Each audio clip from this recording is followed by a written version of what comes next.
Well, we're living here in Allentown. Guess what today is? It's hump day. Hump day! It's hump day. Hump day! Uh-oh. Mike. What day is it, Mike? It's hump day! Patriot Radio News Hour. I'm Joe Jaquint, CEO of the Patriot Trading Group. How you doing? Happy Wednesday to everybody. The sun is out. Of course, the valley sun. It is, wow, is it hot. It is well north of 100 degrees, and we are just waiting, because 6 months out of the year, the weather here is fantastic. The other 6 months, not so much, and we're waiting here. Hopefully soon the weather will break. We've probably still got, really, if we're honest with each other, we've probably still got another month of 100-plus degrees. But that's the weather. Our toll-free number, 800-951-0592. The website at allamericangold.com. And, man, do we got a lot to talk about. We got gold up, silver up. Matter of fact, silver $14.25. Gold's up 7/12/04. The Dow is mixed. News breaking that we're trying to propose a new round of conversations with the Chinese about trade. The other big factor, crude oil, Brent crude. Now, so there's two big types of oil, right? You've got Brent and NYMEX, and the difference between the two of them is pretty simple. So Brent crude is what we'll call a lighter crude oil. And what lighter really just means is it's easier to refine. So the type of oil that comes out of the ground, it varies by geographic area. So here in the United States, we're fortunate enough that we get that lighter crude out of the ground pretty much. Pretty much all of our crude is that lighter type of crude. That crude is $71 a barrel today. By the way, it's up about $4 or $5 in just the last 24 hours, all having to do with crude inventory levels. I won't bore you with all the details, but here's what was interesting. The crude supplies were down 5 million barrels, but then what I'll call the gasoline and the diesel fuel was up 6 million barrels. So I'm kind of looking, I'm like, okay, well, that's plus a million. I guess they don't look at it that way. So the big drawdown in crude leading to this big rally here in the last 24 hours. The Brent crude, just so you know, that's the heavier crude. And I don't know, heavier and lighter. Hey, I'm not an oil guy. I don't know what classifies one as the other, but that tends to be the crude oil that you'll get like in the Middle East and things of that nature. That it broke $80 to the barrel. Let's hope this is just the result of creating too much money versus hey, we actually may have a supply issue. Obviously, the Iranian sanctions, which are supposed to go into effect next month, and already the Chinese and India last week, I didn't even get to the Chinese and India, both said they're going to ignore the United States. We'll see. I don't know.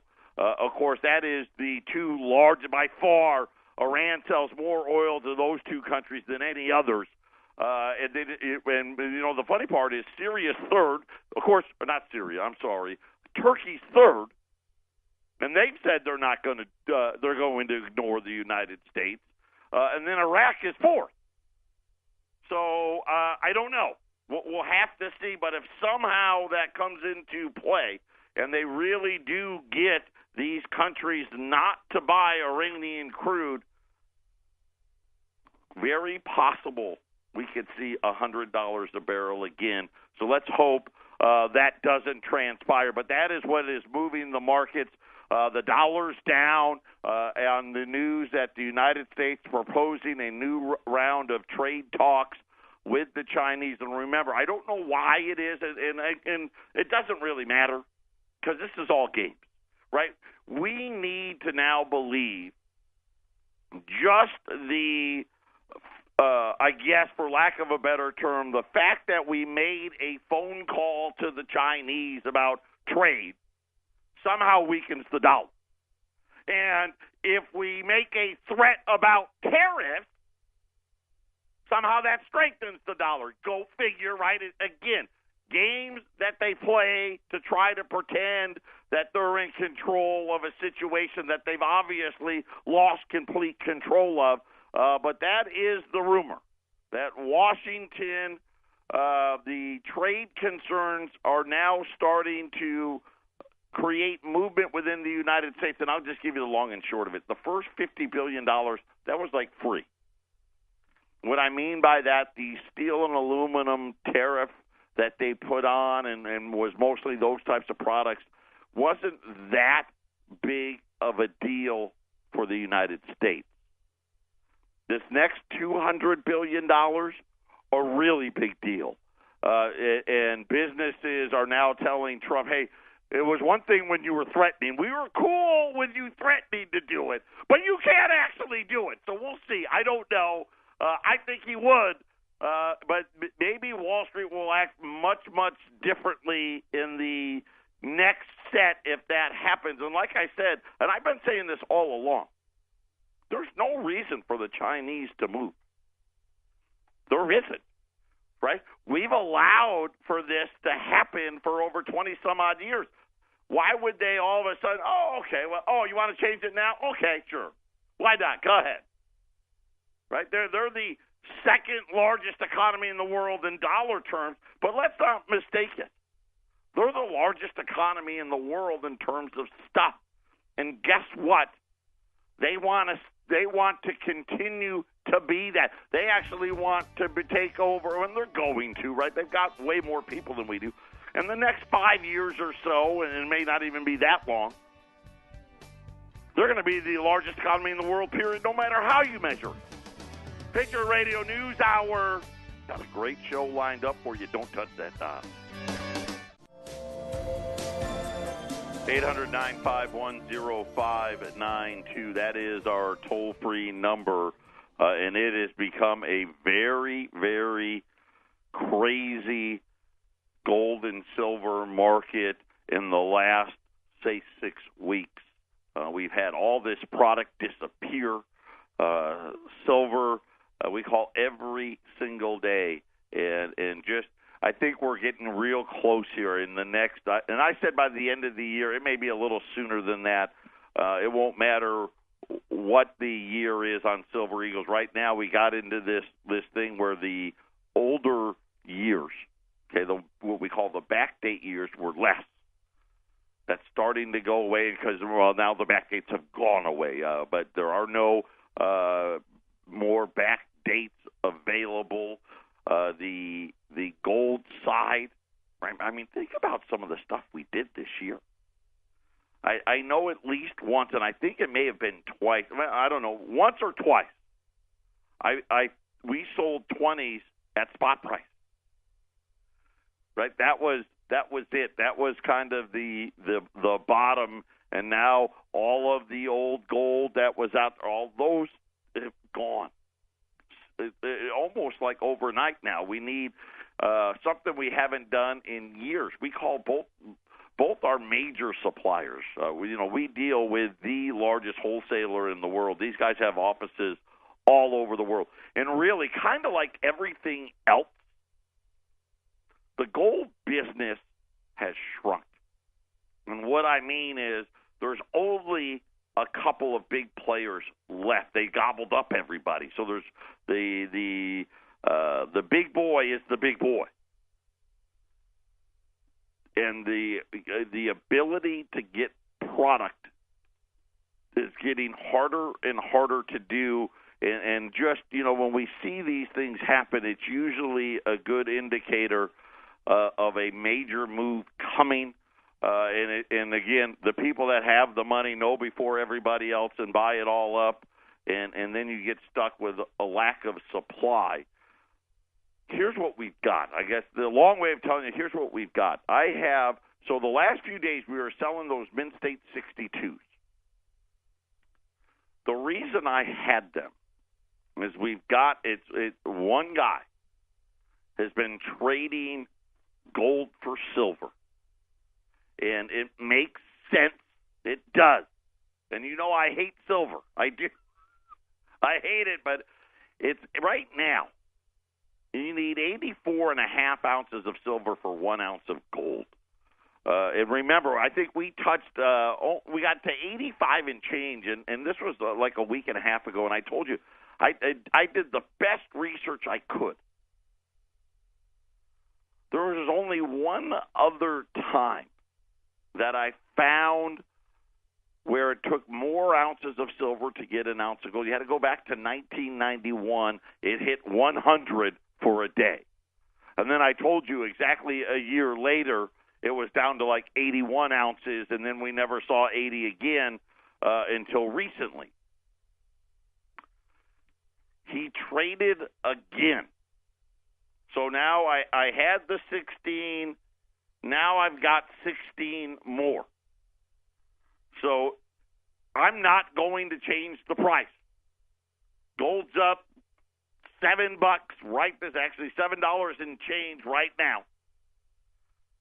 We were selling them at $1,300. I've got 16 more of them at $1,300. I don't know if they're libs or saints. It doesn't matter. They're Mint State 62s. NGCs is what we got the last time. So we've got 16 more of those at $1,300. You're going to buy Mint State 62 $20 gold pieces for $96 and actually $95.80 over spot. Silver-wise, remember I've had these quarter bags. Right, I've got these quarter bags of dimes. I got them in Phoenix and Colorado. They're live. I've got them. You haven't taken advantage. Silver is now 14 and a quarter. So silver's moved 25 cents. I'm not changing the price on those. So those are at $2,800. That's going to put your cost at $1,566, $1.41 over spot now. So the deal's even better than it was when we first ran them. I want to get them out of here, get them gone, take advantage of it. The trade wars, the crude oil price, all this stuff, midterm elections, rate hikes, there's a lot of things going on. Very, very favorable for both the gold and silver market. Something else, too. This was out of Kitco this morning, talking about who the new major player in the silver market is. We know the new major player in the gold market is China, right? We know that. Now they're saying China will now play a major role in the global silver markets for years to come, both as the number one industrial user and as a silver miner, according to the Silver Institute. In a report titled Prospects for the Chinese Silver Market, was released at the 17th China International Silver Conference in Shenzhen. That's my Chinese pronunciation of that city. The report was prepared by the London-based precious metals consultancy group Metals Focus. The report called China by far the largest consumer of silver globally. Listen, China by far the largest consumer of gold and silver globally. And really, probably if you did your research, you could throw palladium in there as well. And quite possibly platinum. They said just China alone accounts for 18% of all global fabrication demand. So they're up to we'll round up a little. Let's call it 20% of any type of fabrication in silver. It's done in China. China, the third largest silver producer in the world, right? They're the number one gold producer, third largest silver producer, as well as a key nation for processing primary raw materials from around the world, right? We know this, right? People send all of their scrap to China, and it really doesn't matter the metal. It doesn't even have to be metal. Metal, paper, cardboard, right? That's where it goes. They said China's demand for silver, just in solar applications, was estimated to be 65 million ounces. More than 70% of global solar panel production takes place in China.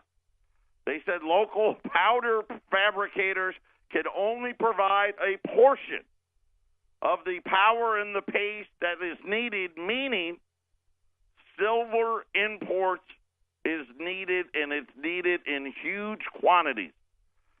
Although policy changes will most likely see some modest volume declines this year.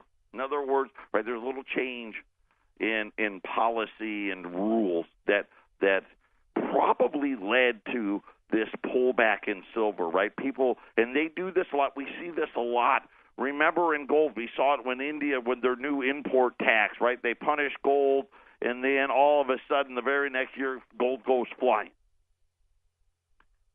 They said that they expect a significant increase in Chinese silver imports in 2019 and to continue, well, at least for the next decade. They said significant areas of growth include touch panels, right? You know, the touch screen stuff, I guess that's all got silver in it. Everything we have here is like a touch screen. Light emitting diodes, equipment used in electricity generation. Chinese consumption for silver and electronic and electrical uses estimated at 78 million ounces. I mean, it's incredible. 65 million ounces in solar panels, 78 million ounces in electrical type using alloys, brazing alloys, and things of that nature. 24 million ounces. A wide range of end-use applications, including railway infrastructure, increasing car sales, refrigeration, air conditioning, will continue to fill the growth. Jewelry and silver demand reaching 29 million ounces, and however, they said that they expect this one to increase greatly as well. They were part of the new procedures, and they don't even mention any type of investment from the Chinese people, but I thought it was worth letting you know China, the largest consumers of precious metals, gold, silver, and like I said, probably if we did the research, maybe all of them, platinum, palladium, and rhodium as well, but at least in silver, not even close.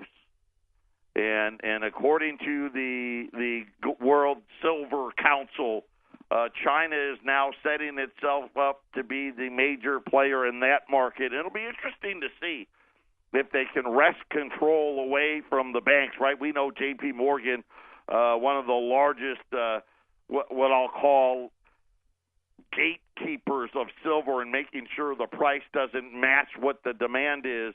But nonetheless, a lot of things happen. I know it's hard, right? We got these headlines, and everyone's trying to convince you how great the economy is. That's usually the tops, right? When you get to here and they're doing the hardcore cheerleading, that's usually the top. Then you think about yesterday in the budget deficit numbers. This morning, the CBO came out. They had to admit that they were way, way off the mark. And here was something I didn't even realize it, and I should have yesterday. According to the latest report from the Congressional Budget Office, they now anticipate 2018, the United States will breach the $1 trillion mark when it comes to the federal deficit. And remember, that's the small number. The actual number is probably close to 1.4, 1.5 trillion. They estimated the number, and this was a number that 3 months ago, their estimation for the debt for the year was only $804 billion. And you think about it. Right now they're saying 3 months later, they're now saying $1 trillion. Right? This is how bad the numbers really are. Right? And I guess we can believe one of two things. That they're just bad at doing math. Okay, now, again, this isn't even hard math. This is just like addition and subtraction. I mean, you really don't even have to use multiplication and division, and you certainly don't have to use any type of geometry or calculus or anything like that. You don't need a doctorate in mathematics to do this math.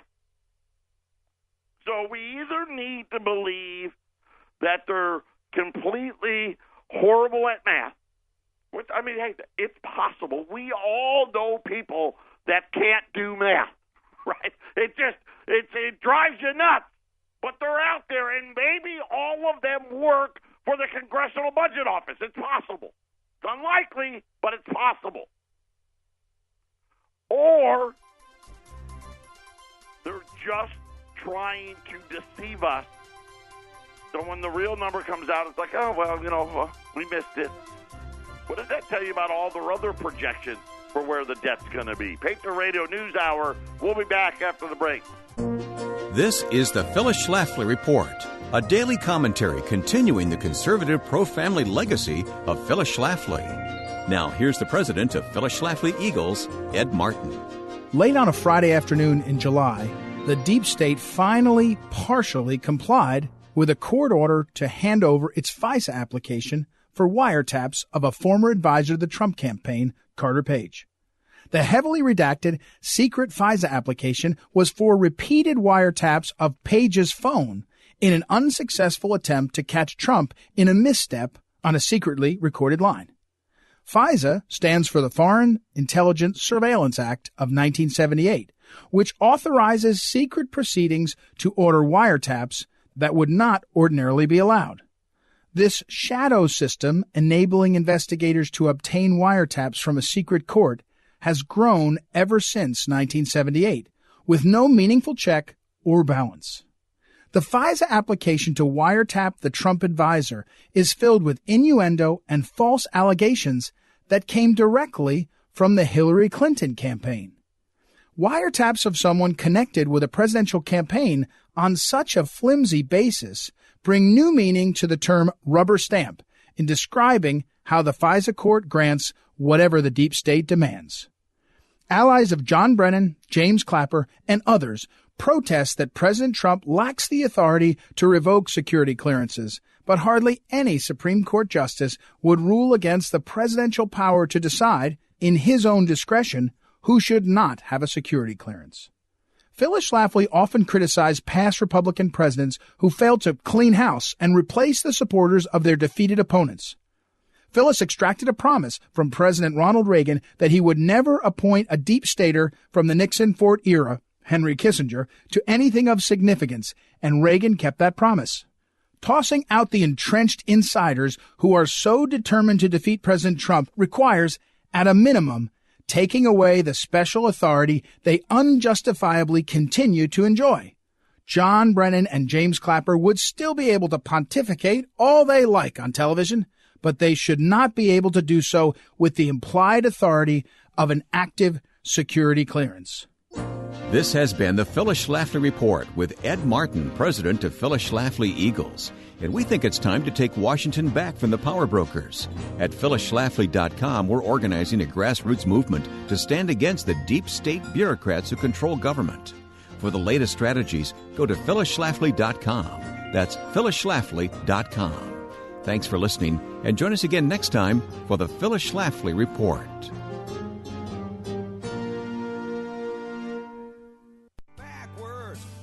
Welcome back, Patriot Radio News Hour. You know, the thing that really gets me is the system that we've put in place for our central bank makes absolutely no sense.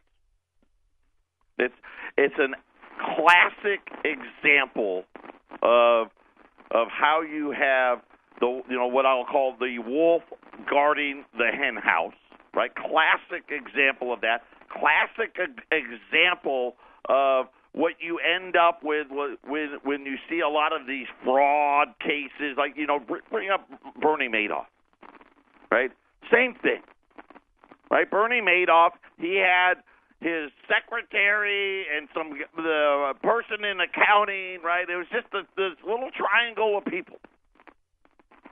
And everybody else was kind of left in the dark and acted like they were what? They acted like they were a real business.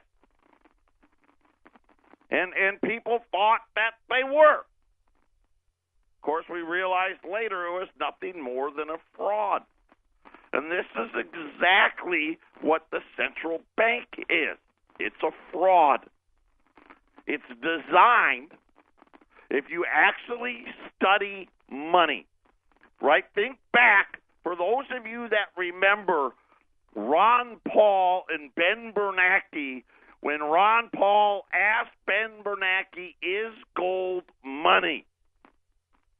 And remember, there was that long pause, because he knew that it was.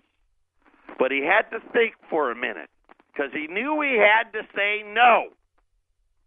And he had to come up with a story behind his answer, which was gold was nothing more than a commodity. Right? That was the long and short of his answer. It is not money, even though the Constitution to this day still says it is. Right? Still says it is. And what they want to do is they want to commit a fraud. Right? They use words like stable dollar.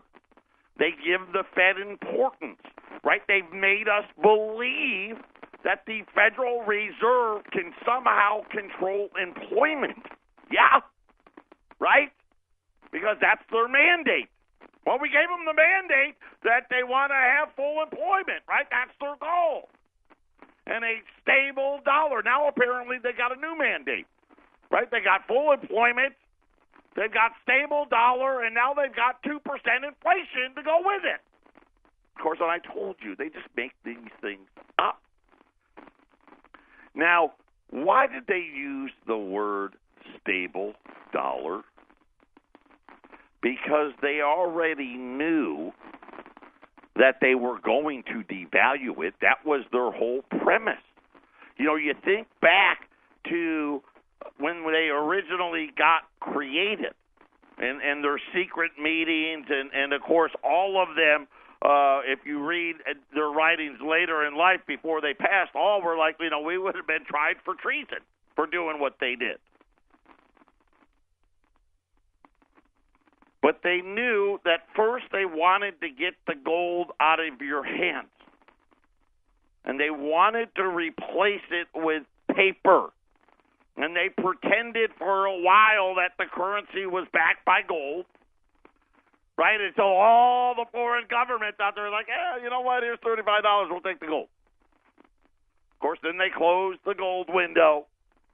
And it's not coincidence. Well, you think it's accident that all of a sudden we went essentially 195 years and only had $400 billion of debt. That's it.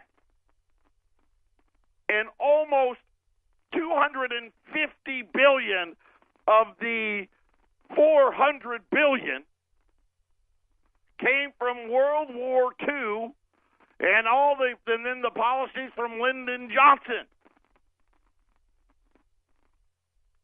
And then the explosion happened. And I'm going to remind all of you, the bad math. We talk about the bad math from the CBO, the bad math they used on these tax cuts, and they're still trying to massage it. Oh, it's not that bad. Well, the business side paid for itself. No, it didn't. We're going to have $1 trillion deficit. Nothing paid for itself. But remember the math they like to use, right? They like to go back to when Ronald Reagan did his great tax cut. Right? Part of the thing they don't talk about in the tax cut is what they did to Social Security, Medicare. Let's not leave that part out. But they do. But you also have to remember the federal funds rate was near 20%, and they brought it down to 6%. Right now, they want to do a tax cut, and they're going to bring rates from 0. They want to get to 3, right? The math doesn't work. It's idiotic to actually think that it would. And they try to act like this is something that they have control over, but if you actually study money, this is what fiat money's supposed to go to 0. That's how it works. You create debt, and by debt, right, that means you're creating money through debt, and you got the printing press, and you print, and you print, and you print.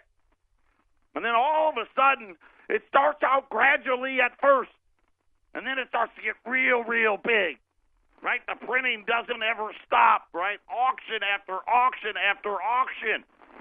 Billions and billions and billions and billions.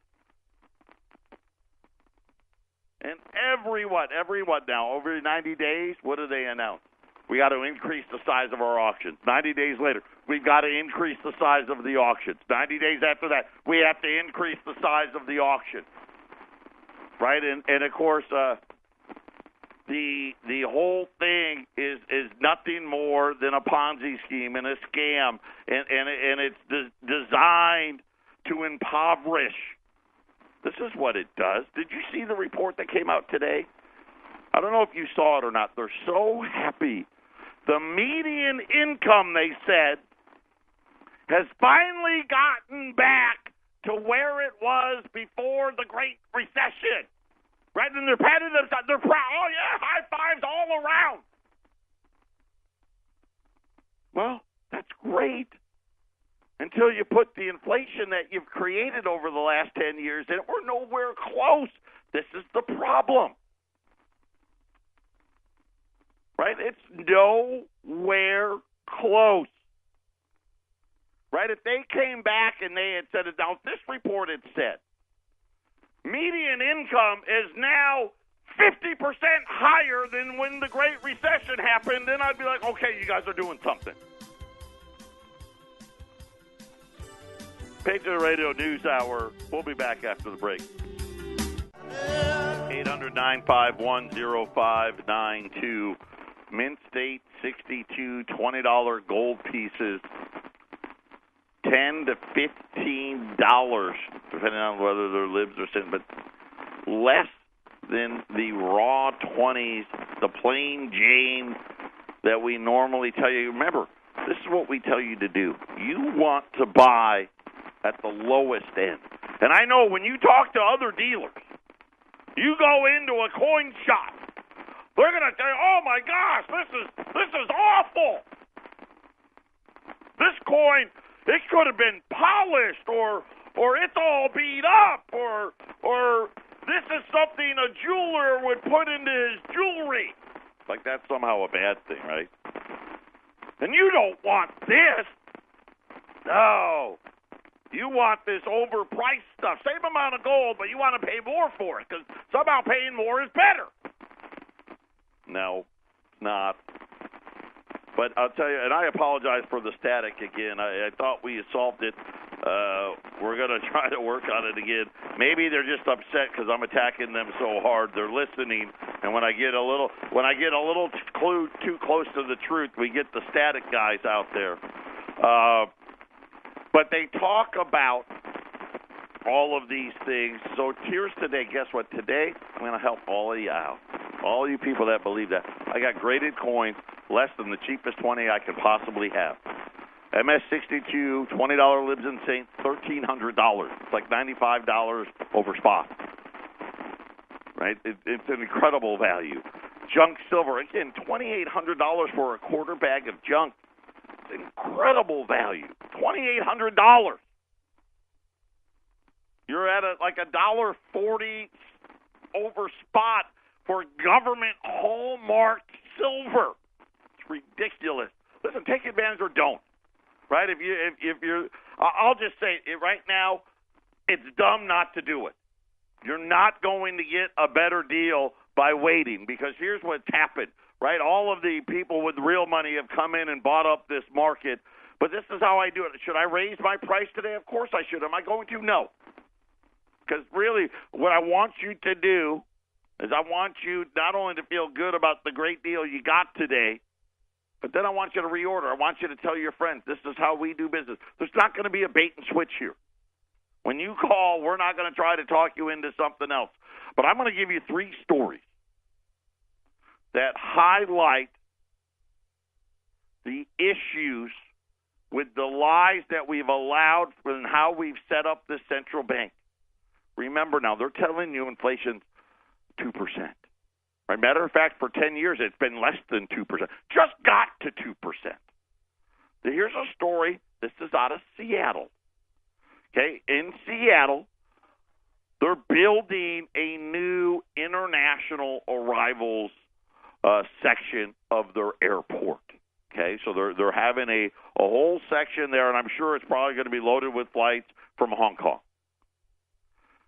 The project, which is expected to open 8 months later than officially planned. Okay, so that's not really, when you think about government work, that's not too bad. 8 months later than originally planned. They say it's going to open in August of 2020. The Port of Seattle commissioner, when they put in what they expected the cost of this to be, it was 2013. Okay, so now this was before they started building it, and then they got it approved, and then they started building it, and then now the airport will be done in 2020.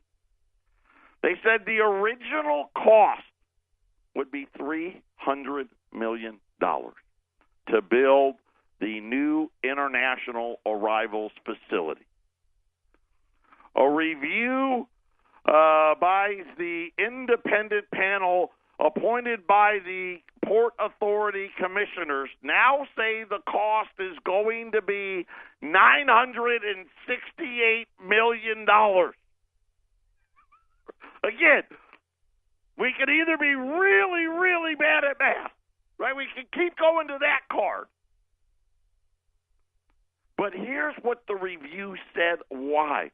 I mean, you think about it, it's more than 300% more than what they said it was going to be. They said that they're not surprised at the new figure, given the supercharged construction cost and an increase. They did say there was an increase in time. I guess 8 months is substantial. And the scope got a little bigger, but the supercharged construction cost. In other words, well, when we said in 2013 it cost this much, today that exact same amount of work now costs 3 times more, but there's no inflation. How about this report? And this one, we've been following it all year. Used cars and truck prices in August, okay, jumped another 6.4% from a year ago, after jumping 5.1% in July. Remember, we did the same report in July. They now say that the index has now hit another all-time record high in both trucks and cars. Manheim is the one that does it, by the way. They should know. They're the largest auction auto company in North America. They run about 8 million rental car lease turn-ins and repos through their auction online every single year. So over 8 million used vehicles run through this company every year, and they say that record high pricing for both, every type of car, pickup, car, truck, didn't matter.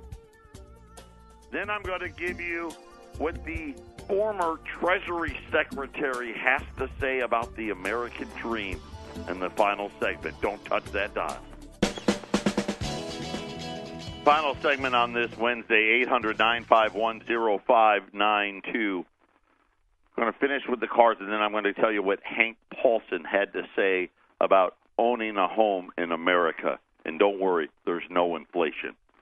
According to Manheim, the average age of a rental car, remember, they do all the rentals, okay? 8 million of them. In the 80s, the late 80s through the 90s, the average rental car was pulled with 15 to 20,000 miles on them. Today, the average rental car, which, by the way, now, again, these are new all-time record highs. You're not getting this all-time record high rental car price, right? That's used car price with 15 to 20,000 miles on it. The average 43,500 miles and an all-time record high, right? So you got 2 more years of mileage, and you're still paying a record. How's that factor in to there's no inflation? Hank Paulson, he was the Treasury Secretary that engineered the bailout. I don't know if you remember, he went to Congress with a 2-page request for $700 billion. He was speaking at a conference by the Brookings Institute talking about lessons of the financial crisis. That's all these people do. They don't actually work in the real world. All of the benefits are going to homeowners and not to renters, and it's gone too far. He would not elaborate. I'm telling you what that means. Right? And I know we're talking about tax cuts and all this. Just remember where I told you that's going to be. Okay? All these deductions, the mortgage deduction, all that stuff's going to go away. The American dream has changed over time, he said. He's worried about the trend of home ownership being more about investing than being about a place to live. Right? Of course, remember who gave all the investors loans? It was Hank Paulson. Right? He was in charge during that time. And he said that the American dream used to be you could come to this country and based upon hard work, you could achieve great success, which would, I would think, include owning a home. But now Hank says suddenly, all of a sudden, the American dream became about home ownership. Right? Just all of a sudden, that's what it became up to. Something needs to be done to change it. This was Hank Paulson talking at the Brookings Institute about home ownership in America. Do you think it's a coincidence? Remember, and I've been all over this. I told you, I use myself as the average person. When me and my wife first got married, we had our oldest son, and we bought the house way the heck out there in Anthem, Arizona. It's $130,000. Now $300,000. How's that person who's supposed to be me do it? It's impossible.